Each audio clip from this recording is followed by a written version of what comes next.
जय हिंद। आइए इस वीडियो में हम लोग देखते हैं 2019 में पीएचडी एडमिशन टेस्ट पैट 2019 में एलएनएमयू के द्वारा जो क्वेश्चंस पूछे गए थे उस क्वेश्चन की फॉर्मेट क्या थी, किस तरह से क्वेश्चंस पूछे गए थे। दोस्तों, इसमें जो क्वेश्चंस आए थे वो थे क्वालिटेटिव टीचिंग से, रिसर्च एप्टीट्यूड से, कुछ कंप्यूटर से क्वेश्चंस आए थे, कुछ रीजनिंग के क्वेश्चंस आए थे, कुछ करंट अफेयर्स के क्वेश्चन आए थे और कॉन्स्टिट्यूशन से आए थे और हिस्ट्री वगैरह से भी क्वेश्चंस आए थे। जो आइए चलते हैं वीडियो की ओर। फर्स्ट क्वेश्चन जो दे रखा है वो है चंद्रयान 2 किसका मिशन था। तो चंद्रयान 2 इसरो का मिशन था। केंद्रीय सूचना आयोग कब स्थापित हुआ? तो 2005 में। ये रीजनिंग के क्वेश्चन है, यदि सभी किताबें पेन है तो इसको सॉल्व करना पड़ेगा। प्रधानमंत्री शोध छात्रवृत्ति, प्रधानमंत्री शोध छात्रवृत्ति कहाँ से छात्रों को पीएचडी अध्ययन के लिए दी जाती है? तो इसका जो ऑप्शन है वो आईआईटीज और आईआईएस के लिए।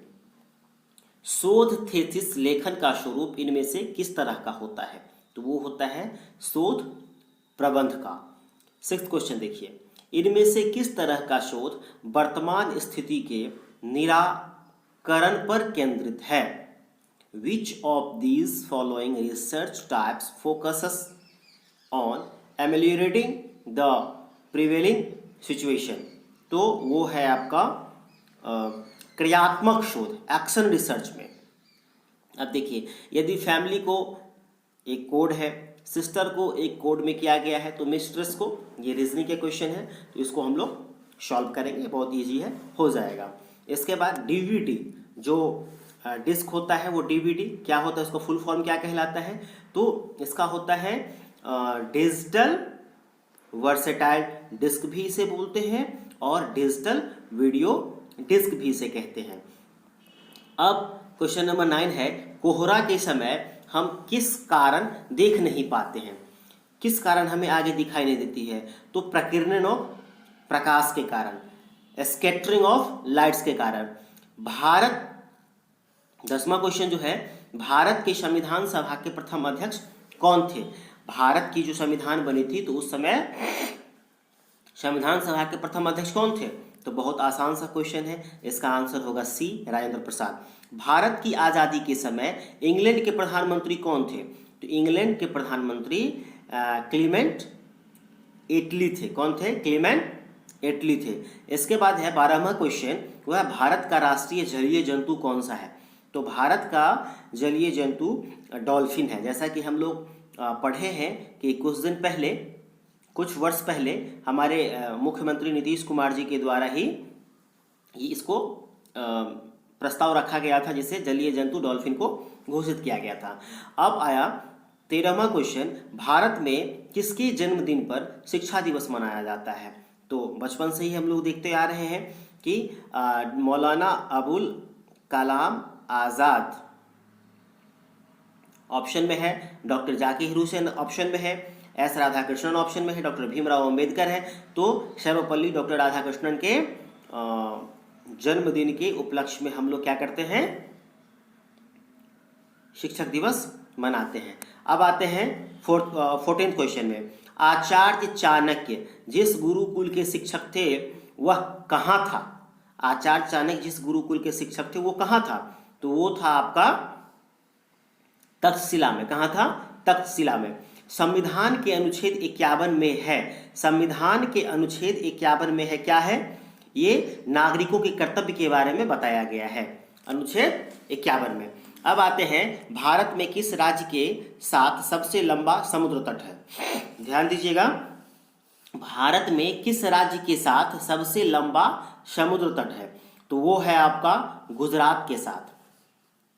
समुद्र तट सबसे ज्यादा किसका लंबा है? तो वो गुजरात का है। अब आइए 17th क्वेश्चन, बुद्ध ने किस भाषा में उपदेश दिया था? फटाफट बोलिए, A B C option, C D में ऑप्शन में क्या आएगा? तो बुद्ध ने पाली भाषा में ऑप्शन दिया था, अपना उपदेश दिया था। 18वां क्वेश्चन क्या है? 18वां क्वेश्चन में निम्नलिखित में से कौन सा सीखने का परिणाम उत्पाद नहीं है? Which of the following is not a product of learning? तो वो है आपका डेवलपमेंट, या जिसे ग्रोथ बोलते हैं, विकास। 98 क्वेश्चन, 19वां जो क्वेश्चन है वो क्या है, सीखना किस पर निर्भर करता है। तो सीखना आपका बुद्धिमत्ता पे, इंटेलिजेंस पे निर्भर करता है। सीखना अगर बुद्धिमत्ता रहेगी तभी कोई सीखेगा। सॉरी, वैज्ञानिक प्रक्रिया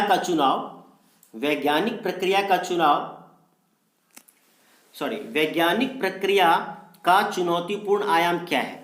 साइंटिफिक रिसर्च जो होता है ना, या साइंटिफिक प्रोसेस जो होता है ना, उसके क्रूशियल एस्पेक्ट्स क्या होते हैं, तो वो होते हैं आपके मेथड। साइंटिफिक रिसर्च कुछ भी होता है तो वो क्या होता है, मेथड पे होता है। अब आइए क्वेश्चन में, इनमें से 21वां क्वेश्चन, इनमें से क्या ऐतिहासिक सामग्री के स्रोतों में सम्मिलित नहीं की जाती है। इनमें से किसको ऐतिहासिक सामग्री, हिस्टोरिकल डॉक्यूमेंट्स में शामिल नहीं किया जाता है, तो वो होता है आपका साक्षात्कार, इंटरव्यू, क्योंकि प्राचीन पुस्तकें होती हैं, प्राचीन भारत होती हैं, शिलालेख होती है, इसमें से इंटरव्यू को नहीं किया जाता है। भारतीय खेल प्राधिकरण की स्थापना किस वर्ष हुई थी। स्पोर्ट्स अथॉरिटी ऑफ इंडिया की एस्टेब्लिशमेंट कब हुई थी, तो इसकी एस्टेब्लिशमेंट 1982 में हुई थी, 1982 में हुई थी। कंप्यूटर की भाषा में 1 किलोबाइट बराबर क्या होता है, कंप्यूटर की भाषा में 1 किलोबाइट बराबर क्या होता है, तो 1024 बाइट्स होती है। भोपाल गैस त्रासदी का कारण क्या था, भोपाल गैस त्रासदी का कारण क्या था, एयर पोल्यूशन, क्योंकि एयर पोल्यूशन में ही वो आई थिंक मिथाइल आइसोसाइनाइड फैले हुए थे, तो उसके कारण भोपाल गैस त्रासदी हुआ था। इसके बाद 25वां क्वेश्चन है, संदर्भ सूची शोध प्रतिवेदन में दिया जाता है, क्योंकि क्या होगा इसका ऑप्शन, क्योंकि भावी शोध में रुचि रखने वालों को मदद करता है, जो आगामी रिसर्च एप्टीट्यूड में जाना चाहते हैं उनको ये मिलता है। अब शोध निष्कर्ष की यथार्थता क्या है, authority of research finding is it's क्या होती है, शोध से क्या होता है, तो इसमें से ओरिजिनलिटी होती है, वैलिडिटी होती है, ऑब्जेक्टिविटी होती है, मौलिकता होती है, वैधता होती है, वस्तुनिष्ठता, यानी कि इनमें से ये सभी होती है। अब आती है अवधारणा की संभावना कैसे परिभाषित करेंगे। अवधारणा, कंसेप्ट ऑफ प्रोबेबिलिटी, प्रोबेबिलिटी होती है ना कि 1 भी आ सकता है, 2 भी आ सकता है, 3 भी, यानी कि अगर 6 तक, 1 से लेकर 6 तक अगर क्या होता है, हम लोग लूडो खेलते हैं और छकरी जिसे बोलते हैं, है ना, उसे क्या बोलते हैं, वो 1 से लेकर 6 तक कुछ भी आ सकता है, तो प्रोबेबिलिटी कहते हैं। तो अवधारणा की संभावना कैसे परिभाषित करेंगे, तो अवधारणा की संभावना जो है वो प्रोपोर्शन से कहलाएगा, अनुपातिक से होगा। इसके बाद साक्षात्कार का रूपांतरण कितने व्यक्तियों के बीच में होता है, साक्षात्कार का रूपांतरण कितने व्यक्तियों के बीच में होता है, तो ये जो इंटरव्यू होता है वो कितने व्यक्तियों के बीच में होता है, 4%, 3%, 2%, many percent, I think many person के बीच में भी 2 व्यक्तियों के बीच में होता है। इंटरव्यू में एक जो क्वेश्चन पूछते हैं वो, और जिनसे पूछा जाता है, यानी कि 2 व्यक्तियों के बीच में होता है। अब खाली स्थान को भरें, 3, 7, 10, 14, ये सीरीज है, इसको फुलफिल करना है। अब है क्या, वनों की कटाई का परिणाम है, वनों की कटाई का परिणाम है क्या, तो प्राकृतिक संतुलन की गड़बड़ी, काट देते हैं तो संतुलन गड़बड़ा जाता है। औषधियों पौधों का विस्तृत होना, वर्षा चक्र अनियमित हो जाना, ये सब सारे क्या है, वन की जो कटाई होती है इसके कारण होता है। भारतीय एडवांस शिक्षा संस्थान अवस्थित है, भारतीय advance, Indian institute of advance studies is located in, कहाँ है, तो ये इसकी इंस्टीट्यूट शिमला में है। NAAC के संशोधित ग्रेडिंग पैटर्न में उच्चतम ग्रेड कौन सा है, A plus, A double plus और B डबल प्लस, तो इसमें जो है आपका वो A डबल प्लस जो हाईएस्ट ग्रेडिंग है, हाईएस्ट ग्रेडिंग है। अब जो 33वां क्वेश्चन है वो है भारत में दूरस्थ शिक्षा के नियामक संस्था हैं। कौन है? भारत में दूरस्थ संस्था के नियामक जो हैं वो हैं आपके यूजीसी। कौन है? यूजीसी। निम्नलिखित में से किसको कंप्यूटर का मस्तिष्क कहा जाता है? निम्नलिखित में से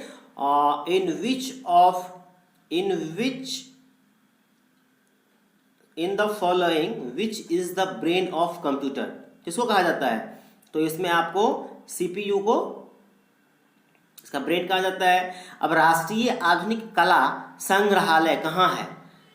नेशनल गैलरी ऑफ मॉडर्न। राष्ट्रीय आधुनिक कला संग्रहालय कहाँ स्थित है? तो ये है आपका दिल्ली में। आयकर को भारत में किसके द्वारा शुरू किया गया था? तो आयकर, income tax in India was introduced by, किसके द्वारा इसको किया गया था? तो वो किया गया था आपका जेम्स विलियमसन के द्वारा किया गया था। अब आता है कि द सेकेंड लार्जेस्ट कंटिनेंट्स, क्षेत्रफल के हिसाब से संसार का दूसरा महाद्वीप कौन सा है? क्षेत्रफल के हिसाब से संसार का दूसरा महाद्वीप आपका अफ्रीका है। भारत में प्रभावी साक्षरता की गणना की जाती है। क्या होता है? इफेक्टिव लिटरेसी, साक्षरता। इसमें क्या होगा? संपूर्ण जनसंख्या, वयस्कों की जनसंख्या, जनसंख्या 7 वर्षों के ऊपर, जनसंख्या के 10 वर्षों के ऊपर। तो इसका जो ऑप्शन आएगा वो होगा जनसंख्या 7 वर्षों के ऊपर माना जाता है कि उसकी लिटरेसी, इफेक्टिव लिटरेसी सेंसस किया जाता है। तो वो इसका ऑप्शन नंबर सी है। निम्नलिखित में से कौन सी अनुसंधान रिपोर्ट नहीं है? निम्नलिखित में से which of the following is not a type of research report? तो ये टेक्स्ट बुक है, थेसिस करते हैं, रिसर्च करते हैं, कॉन्फ्रेंस रिसर्च पेपर करते हैं, लेकिन टेक्स्ट बुक तो नहीं करते हैं। इसका ऑप्शन सी होगा। 40 क्वेश्चन क्या है? भारत के विश्वविद्यालय अनुदान के पहले अध्यक्ष कौन थे? तो प्रोफेसर एस भटनागर थे। Who was the first chairman of UGC? तो एस भटनागर। नीति आयोग अपने अस्तित्व में कब आया? नीति आयोग जो बनी है प्लानिंग कमीशन के जगह पे जिसको बनाया गया वो नीति आयोग है। तो ये आपको 1 जनवरी 2015 में ये इफेक्टिव मोड में आई थी। कब आई थी? 1 जनवरी 2015 को। अब है निम्नलिखित में से कौन सा वह लैटिन संक्षिप्त नाम है जो शोध पत्रों के उपयोग में किया जाता है? In research paper which short Latin name is used? कौन सा किया जाता है? तो ये है आपका सी नंबर।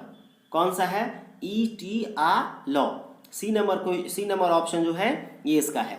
अब देखिए ये रीजनिंग का क्वेश्चन है। ए बी का पुत्र है, कॉमा की माता है, कॉमा BU की पत्नी है। ये हम लोग करेंगे तब पता चलेगा। ये रीजनिंग की क्वेश्चन है। अब आते हैं 44 क्वेश्चन पे। राज्य उच्चतर शिक्षा परिषद की स्थापना किसके अनुदेश पर होती है? State council of higher education was established by whose instruction?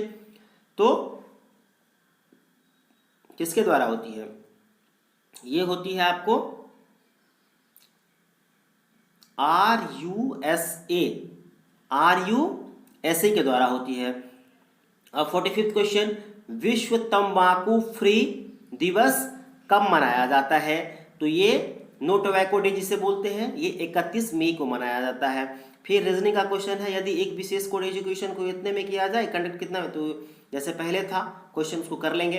अब आता है ओजोन छिद्र का क्या कारण है? ओजोन छिद्र, रीजन ऑफ ओजोन होल जिसे बोलते हैं, इसका कारण क्या है? तो इसका कारण आपका है क्लोरोफ्लोरोकार्बन के द्वारा ये ओजोन छिद्र बनता है। अब आता है 48वां क्वेश्चन, HTTP का पूरा नाम क्या है? HTTP का पूरा नाम जो वेबसाइट सबके डोमेन नेम में देखते होंगे HTTP लगा रहता है, वो होता है हाइपर टेक्स्ट